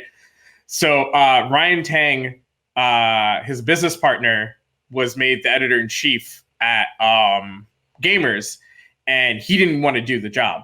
So he kind of just ghosted Gamers, and then so they needed an editor. I got into a Skype call with Riyadh that went like 6 hours, and Riyadh's in Australia. And at the end of that, I basically had a job as their editor-in-chief. My salary was $25K a year, or it would have been. I only was there for 2 months. They fought me tooth and nail, literally on everything that I wanted to do. I wanted to pay people less for news briefs, but I wanted to pay premiums for features, and I wanted to cut a lot of people. And they were so focused on views, and I was like, look, we got to change. Like, we're not going to get good content that's going to get a lot of good views if we're not paying well for it. Yeah. They also Duncan Shields was one of their writers at that time, and Duncan had in his contract, because I don't care about my contract anymore because I haven't been there in a while. He didn't need an editor, so he could just push his stuff. And there'd be times that his stuff would get pushed, and I'd read it, and I'd be like, this needs to be fixed, like from a grammar syntax level. And at one point, I was like, because I had no way of contacting Thorin, I actually refused to call him Thorin. There's no way for me to contact Duncan, so I tweeted at him, and he was like, "Why are you contacting me?" He's like, even though I was the editor-in-chief of the site he was writing at, he's like, "Talk to Riyadh," and I'm like, "That's not like viable. This motherfucker's in Australia." But eventually, I woke up one morning, and I woke up while I was because I was in Colorado, because me and Colin Neimer, CD mangaka, he's no longer really involved in esports. He just plays Dragon Ball semi-professionally. We're gonna drive down to Evo to cover it. He was gonna cover it for Slingshot, and I was covering it for, at the time, Gamers. And I woke up one morning, my email was getting pushed back. I wasn't able to log into the email. And I was like, the fuck? And I basically got let go. Wow.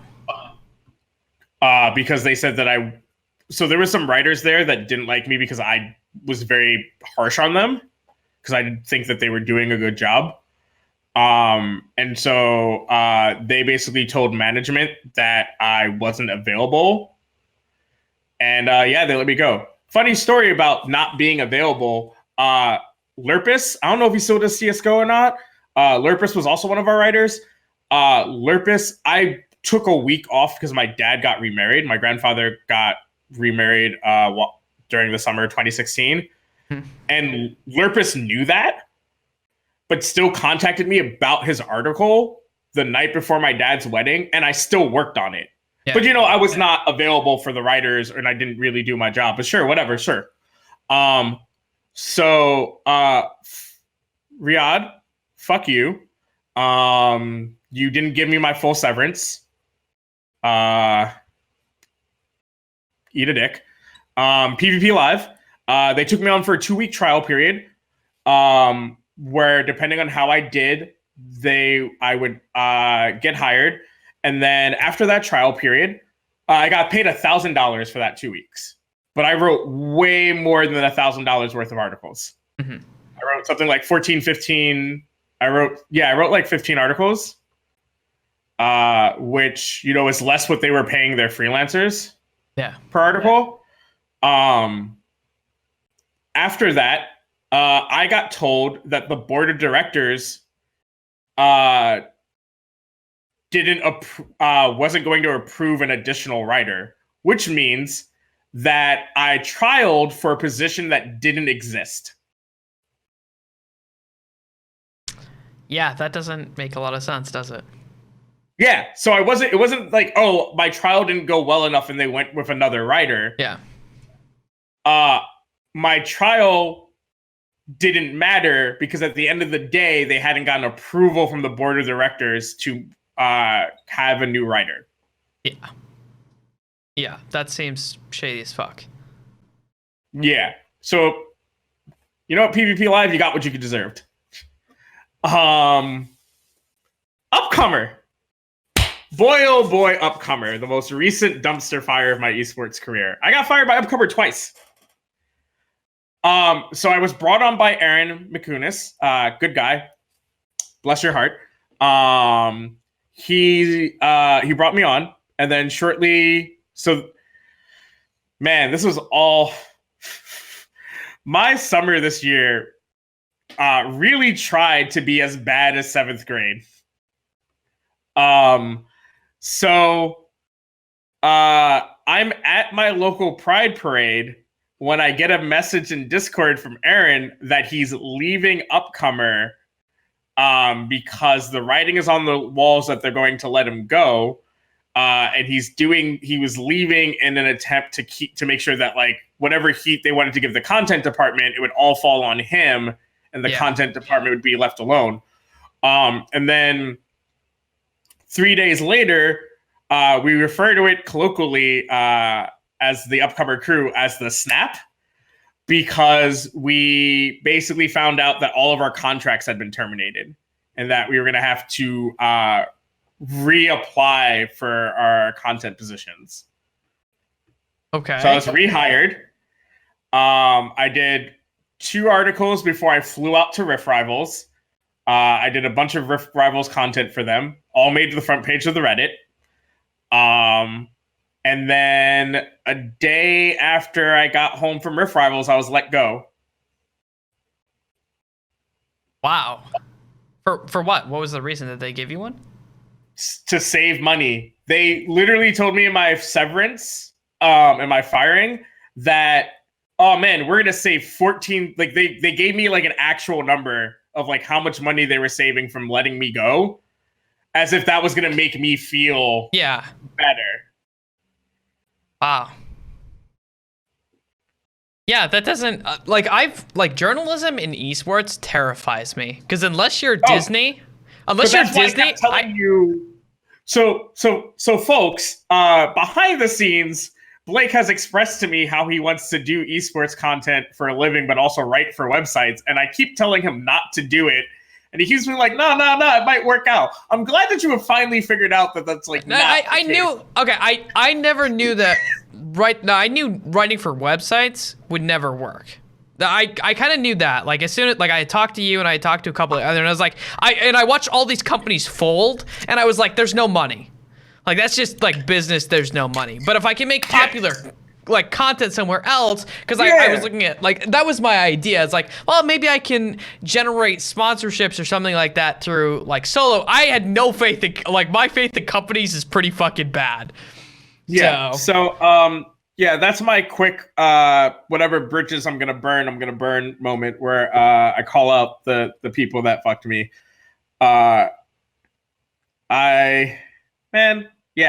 I was gonna name another name, but that person probably already knows how I feel about them, so I don't need to. That's I don't fine. need to. The bridge doesn't even exist for me to burn it anymore because I think I Yeah. already burned it. So That's fair. Do you think that it's gonna get like? Why do you keep no. going into esports? Okay, well, you answered both of those questions. Um. Why do you So want to stay in why esports? does it get Why? better? No. Okay, So good. the Well, problem is that esports journalism is still, I think, very related to a lot of the other nerd journalism, mhm. and so they think that it's like a hobby. Um, and so they're pretty okay with paying poorly because they're like, Yeah. oh man, this person's like doing it as a hobby, or a lot of people in journalism and esports journalism aren't trained journalists, which doesn't really fucking matter or not. Some of the best writers I know in esports didn't go to school for journalism. Like Jacob Wolf didn't go to school for Yeah. journalism. Theon didn't go to school for journalism. Emily, no journalism. Liz Richardson, probably one of the best Overwatch writers right now. That isn't like Yiska or Volumel. Didn't go to school for journalism. I don't think Yiska and Volumel went to Nope. school for journalism either. So like a lot of the people that like people tout as like the best. So like literally the only people I know who went to school for journalism who do esports content is off the top of my head, and I know for a fact, 100% confirmed, told to me, is Daniel Rosen from The Score. Mm-hmm. And he doesn't write content right now. I guess they do because they write the scripts, right? So Daniel Rosen at The Score Esports, and Richard Lewis. What about Vince Oh, Narn? Sharks. Well, he's the editor of He used to write Double that. Tap. Yeah, he used to. I mean, I love Vince, so I'm not gonna say anything. Yeah. But like Shocks Ifa also went to school for journalism. I think those are the only people that I can 100% like. If anyone tried to challenge me, I'd be like, all right, give me that free money. There's some other people that I think went to school for journalism, but I'm not 100% sure. So like, whatever. Having a background in journalism doesn't really matter. But like a lot of these sites, they intrinsically, I don't think view writing as anything more than a hobby. Yeah. And so a lot of these sites, and when I say a lot of these sites, I mean a lot of these sites don't really pay very well. Looking at you Action Esports, and I'm looking at you Esports for paying $25 per fucking article. Should not be paying people $25 for 1,600 words. Fuck off. So I've been at this since 2015. I haven't seen the rates rise. And the sites that do pay very well end up not existing. Slingshot paid really well, had to shutter. Upcomer was paying pretty well, shuttered.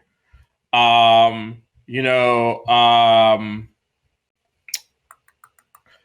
site that I know that pays like an actual like real amount that isn't like Kotaku or Polygon, but they don't really have esports verticals anymore. They just do some esports content. Even the people who are running the esports verticals there aren't doing esports content for them really anymore, right? Like Sandra Marshall and Nicole Carpenter, they do an esports article here or there. They now just do games writing there, right? Yeah. The Rift Herald, I think, is still a thing. So that, I guess, but that's not even esports content in so much as that it's league content, right? So there isn't a lot of outlets that pay good money for freelancers, and the ones that do, they don't like. You couldn't make a living as a freelancer for them because they don't solicit enough, right? ESPN pays their freelancers very well at like a very good industry standard. You're not unless you've like become one of their like freelancers like Michael Yim. I don't think you could like make a living the way that you could at like Slingshot. Like Slingshot, you could be a Slingshot freelancer and like have a pretty good income. Yeah. Where all you did was write for Slingshot. Yeah.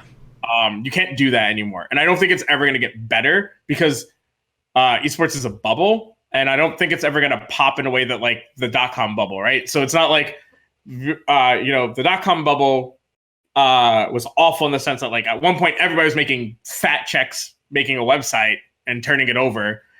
And then you weren't, and it was impossible to make any money making a website, right? I don't think that that's going to happen to esports. I don't think esports is going to pop in the sense where like, all right, we're all poverty level, goodbye fat checks, goodbye.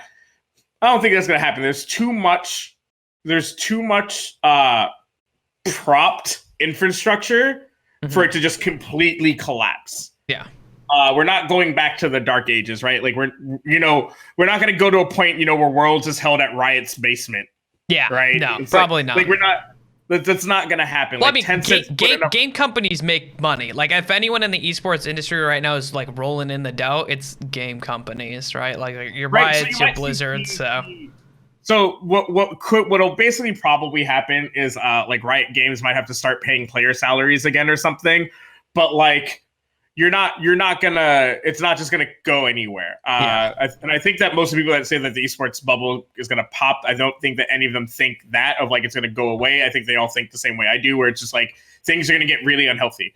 But the thing is that like we don't make no esports sites makes their company money. Yeah. Like, I don't know officially what's going on at the score, but I know that the score, like regular, makes a lot of money, and so they can accept whatever loss they pay their. What about Deserto though? Because I know they do a bunch of they put out a lot of clickbaity short-term content. That's how I think because I think if any company maybe it's Deserto, but they also do some really. I don't like a lot of the stuff they write. They don't just do esports though, so let's leave it at that. Okay, so that makes sense. Right? That makes sense. Like any site that makes money doesn't just do esports. Exactly. And the esports divisions aren't the ones that carry the site.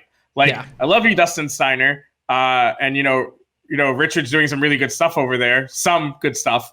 But let's be clear, their SEO work is what's bringing in their money, and then that money allows them to pay their esports division. Yeah, and someone who sees this, who is from Dexerto, might come in and be like, "You're fucking wrong." And if I am, I'll like eat my shoe. But like, based on my understanding of how the esports media infrastructure works, I just don't. You guys must have like cracked some mythical fucking code then that no one else has been able to figure out. Yeah. I'd be very surprised if even ESPN is like raking in mad stacks compared to like their cost expenditure. No, and also for the most part, like no publication is like period. Like, that's just I don't think most journalism does actually make money. So when these angel investors and stuff want to make these websites, they're fucking upcomers or their PvP lives, they don't understand that like you need an additional business model that justifies your cash burn, because you're not going to make money in your first like 2 to 3 years as an esports outlet. Yeah. I think that's part of the problem that like even Yahoo had of like, I don't know if you saw how many people were laid off in the esports division. That's a really big team.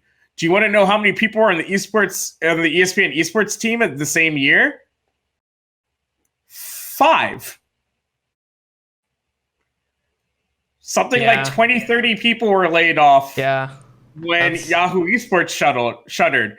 I'm not surprised that AT&T, when they bought Yahoo, went, "What the fuck?" Yeah. That makes sense. And so some people might come up and be like, "Well, you're speaking out of your ass. You don't have any facts." But like, I know for a fact how many people are officially ESPN esports and not just editors that work at ESPN that like work on ESPN esport projects.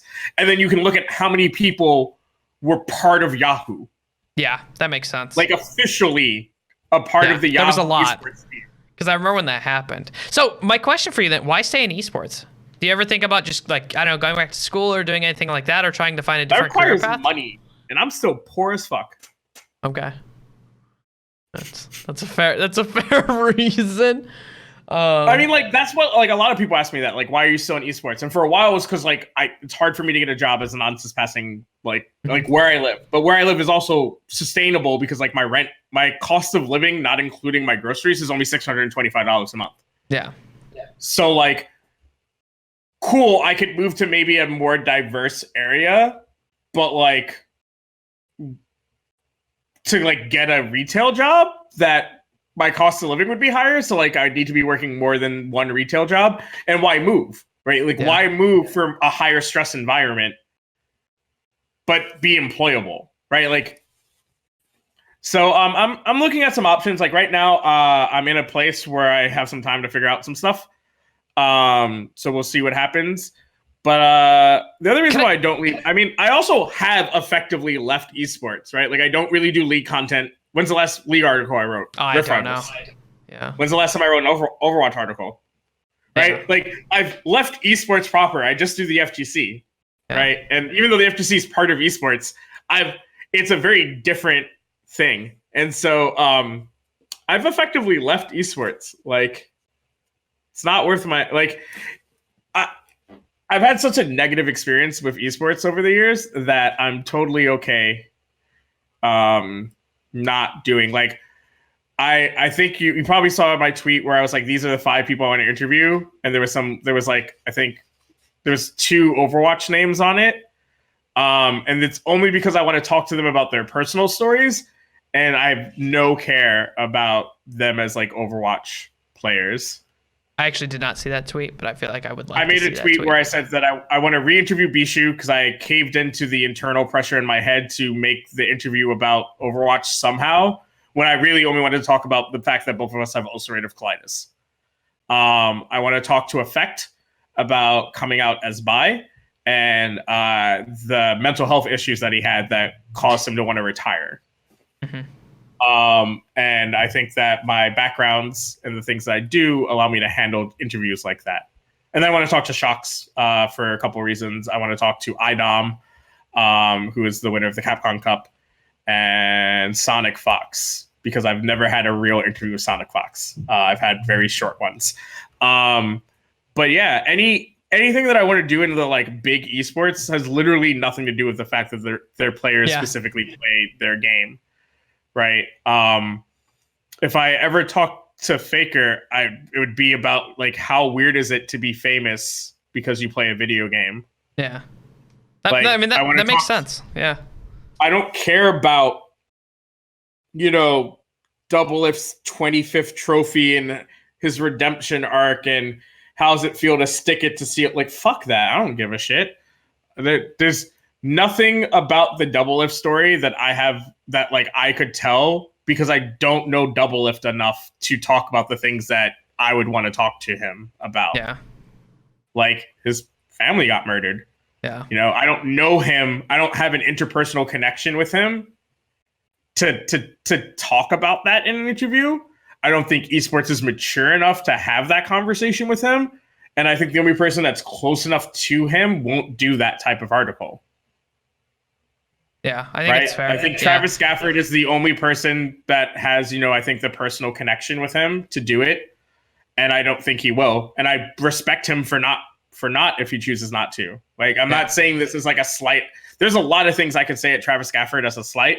This is not one of them. Yeah. I completely understand why he would not leverage his connection with Double Lift to tell that story. Yeah, 100%. That's something someone has to be ready and come out and talk about themselves, and they need to be wanting to tell that story. Yeah, but that's what I'm saying. There's just not enough there. I don't know enough about these players, and they don't put out enough about themselves, to tell stories with them. But I know stuff about what happened with Effect, right? Like he was pretty public about it. I grew up with ulcerative colitis versus Bishu finding out like 4 years ago that being diagnosed with it. So like I can relate to a lot of things, and it's really interesting to me because I know how my body interacts with ulcerative colitis and stress. And boy, oh boy, is being a professional esports athlete stressful and not great. And, in my regular life, I can miss a couple of days because I have a flare up. You can't miss, like, look at what it did to his whole split one for season 2. He didn't compete at all because he had his flare up didn't calm down for a week. Right? He missed an entire stage. Yep. So like that's a thing that I really want to talk about because I can, and he found this out when we first talked, that like I know what I'm talking about. I've been there, so like I can handle that conversation. Yeah. But like I don't care about telling stories about esports proper anymore. It just doesn't interest me. And you know what? I don't think it interests the people that read it. I think they just read it because they want to hear something spicy. That's they want to honestly see if some That's honestly why I couldn't do that kind of content. Like when I was debating like what I wanted this show to be, like whether or not it got popular or not, I wanted it to be about the personal side of like the people involved in and that was my whole goal. It's like I was tired of seeing not content that was personal. Whether or not esports is mature enough for it or not, I was just tired of reading the same old article where you ask the same questions and like very rarely do you see a personal interview out there. So, I mean, but that's what I've tried to focus on in my like last year and a half, right? Like my all of my Rift Rivals interviews were mostly about mental health and burnout. Yeah. Right. I talked to Broxa about him crying on his stream when Fnatic was struggling. That's what we talked about in that interview. But when I talked about the fact that I was told by Fnatic not to talk about his girlfriend, but I knew how to get Whippo to naturally bring her up, and then hey, it's fair game. Whippo said something. But like I talked to Bripple about like, hey, you dropped the ball after you moved out the team house, right? Like you can look at where you slumped. You moved out of the team house. You were living with your girlfriend, and oh, hey, look, you were kind of a dumpster fire in the top lane. Like, and he owned up to it and talked about it, right? Kind of hopping back into it, we were talking about like the writing styles and Amanda mostly focusing on like interpersonal interviews, which is not seen by a lot of esports. And this being your primary focus kind of going through. Is that what you want to keep doing with esports, or do you have like a dream job or passion that you would like to pursue somewhere else? Like if you could do anything right now, is it esports journalism if you could get paid all the time, or is there something else that kind of like gives you more passion in the world? I struggle with this a lot because I don't, despite having doing the gig I did with Red Bull recently, where I covered their Conquest tour, that was a really good gig. I don't see esports content as like my career anymore. There's a last vestige for me. I'm gonna try something, and if it doesn't work, it doesn't work. But every other opportunity I tried didn't manifest. Right? I was the managing editor of Gamers for 2 months. I did the trial at PBT Live. Upcomer was gonna pay me like 100 per to write as much as however many interviews I wanted in a month, and then that evaporated. Right. Yeah. Every time that I've done esports in a way that I thought was going to be like actual sustainable long-term thing for me didn't manifest. And so like some of that's my own fault, and some of that's on the website. So I just don't think it's something for me anymore. I think that's, like I said, I think that's partially personal, and I think it's also just like the way things are. So I don't know what I'm gonna do. I mean, I do know that I'm gonna keep doing the neutral. Yeah. And there's some other things that I want to do. But I don't have any like illusions of it being profitable. Yeah. I have a Patreon, it pays pretty well. Thank you, all my patrons. But I don't expect it to become my job. If my Patreon got to like, I don't know, I think the goal would be for me to be making like $1,200 a month. Yeah. Then I could see myself, doing content full time. But that's not where my Patreon is right now. It's like at $460. And like I said, my base, without even thinking of groceries, right? I need to make $625 to pay all my bills. Yeah. Yeah. So,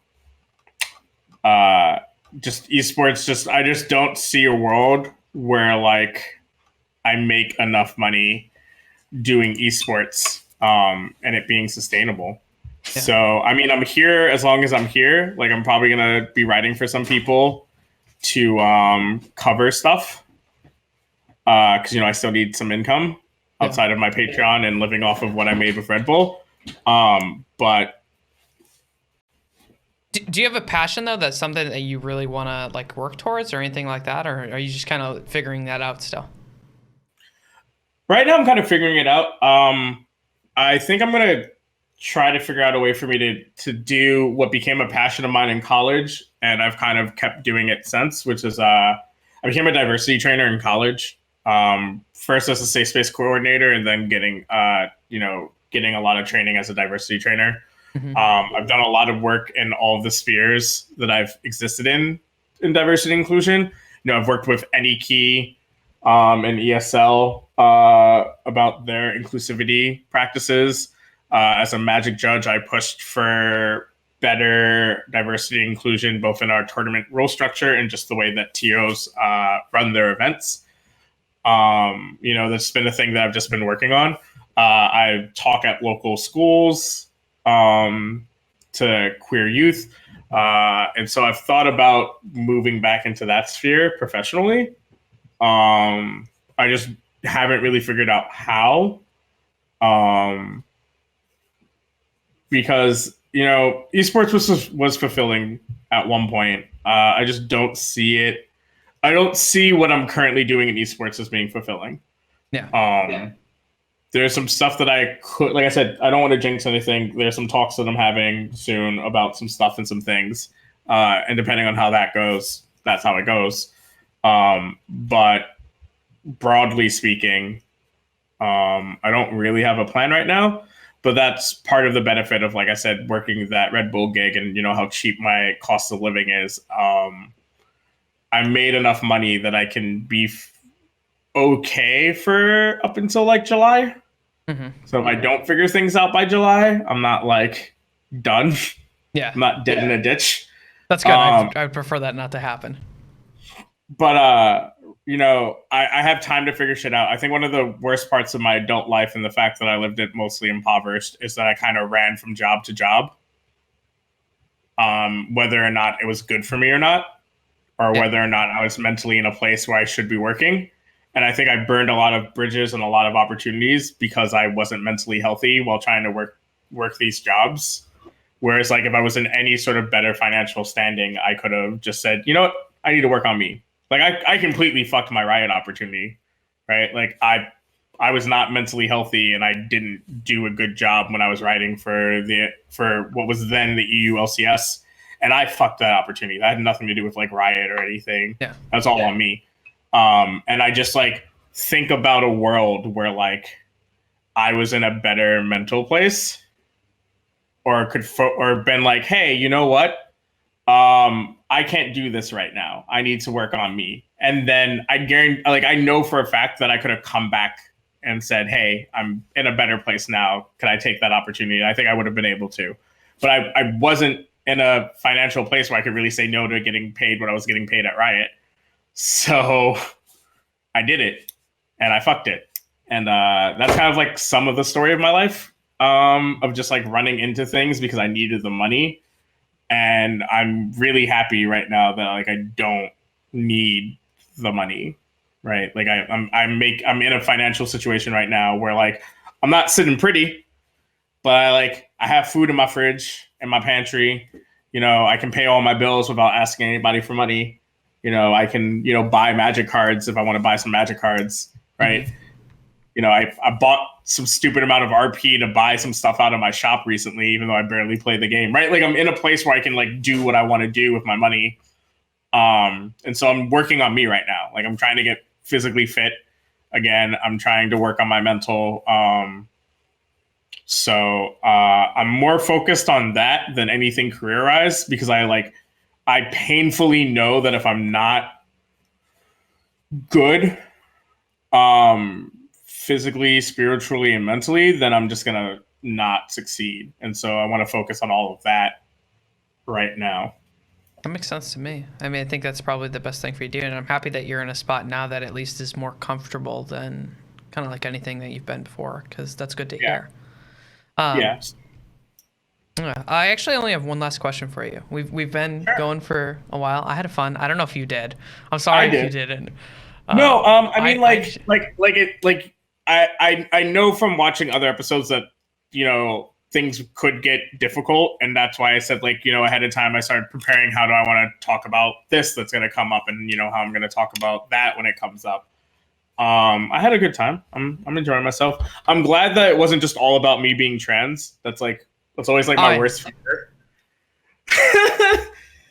I don't need to bring that stuff up. If people want to know that stuff about you, then I talk about it on Twitter enough. Yeah, you talk about it all the time. So I wanted to know just a little bit, like what it was like for you. Yeah, that's fine. I was just saying in general, like it was nothing was sort of out of left field for me. So. No, it's people are like layers. You gotta look at all the layers, not just one, right? And I wanted to cover as much as I could. So I have one last question for you. Sure. Having had the experience being on this show, it's a unique experience. If you could see anyone being on the show, the only kind of criteria is they need to speak English, because I only speak English, and they need to be involved in, I would say, the entertainment industry to some degree. Okay, so they can be involved in YouTube, they can be all involved in Twitch, and I classify esports as entertainment. It can be behind the scenes. I have two suggestions. One, good fucking luck with one of them, which is Sky Williams. Okay. I think with your background, you could have a very interesting talk with Sky Williams. I don't know how familiar you are with him. I am. I used to watch his content all the time, and then so you can understand why I think you two would be an interesting fit. Yep. And then my sort of less, you know, oh man, I'm trying to leverage the content that I want to do, but I don't have the energy. The other suggestion, honestly, would be, you know, this would also be really hard, because I really would like you to like maybe talk to like Andrew Kim or like Nick Luft, mainly because like I know some of the reasons why they left esports. Yeah. But I think it would be really interesting for them. But I also feel like, you know, they wouldn't really tell that story, I don't think. Maybe Jacob Wolf. Jacob Wolf has a really interesting story, and he's told bits and pieces of it in his own personal blogs that he's done in between doing ESPN stuff. You know, he's told some of the story when he was still at Dot, and then he told a little bit of the story, some parts of his story on a Medium post, like shortly after being signed by ESPN. I think like he has a really cool story to tell that I think he doesn't always really get the opportunity to tell anymore. Yeah. And then, you know, Tyler, you know, Fionn, also really, really obvious reasons, but I feel like Fion's already told a lot of his story. Yeah. So I don't know what more there would be to talk about from that, but I definitely think like Sky Williams is like the top, because I think like he tells his own version, but I think it'd be very interesting to see what would happen if someone like actually tried to talk to him about it, because we, you know, there's a version of the things that we say because like we can control our own narrative, and then there's what happens when someone else is added to that equation, and I think that could be really interesting. And then, like I said, I don't know if Jacob's dying to tell his story, but I think in a lot of the ways that people relate to Ashley Kang about what she says about her story, about you know she like, you know, took her savings and tried to live her esports dream. Like Jacob is a very self-made man. Yeah. And it's also closer to the esports demographic in age than I think a lot of people often realize. Like Jacob is not very old, you know, he's pretty actually very young. Yeah. And I think that that's something that I think a lot of people can learn from, because Jacob literally wanted to do something and manifested it. And, by his bootstraps, right? You know, Jacob didn't do this because he had, you know, this is no shade at Ashley, but Ashley was in a financial situation where she could, you know, not have a real job for a bit and hopefully make it happen, right? You know, Jacob did not have, you know, some of the opportunities that other people had. And so I think it would be really inspiring for a lot of people if they knew some of Jacob's story. Okay. I actually really like that. Thank you so much for being on the show, Amanda. I had a lot of fun with you on here. Too. It was nice to talk to you this way, because we've never actually had a sit down talk like this. And so this being like one of the first times, it was a lot of fun. With that, I actually don't have any more questions for you. So if you want a shout out or anything like that, now's the time. If not, I'll close out the show. It's completely up to you. Thank you for having me on. I asked you twice. I feel bad that your views are going to be like 25 for this episode. I don't care. I don't care. I'll fuck the algorithm really hard. Thanks to the viewers for checking this out. You guys should keep supporting Blake. I really like what he's doing on this platform. Less the clickbaity Reddit stuff that he's been doing, but this show I think is a unique gem in esports and gaming media in general. And it's criminally underwatched. So for the people who like me who are here to watch my episode, click that subscribe, hit that follow button, ring that bell. Thank you so much, Amanda. I really appreciate it. For everyone out there spending the minds of media, and until next time, I hope you guys all have a wonderful day.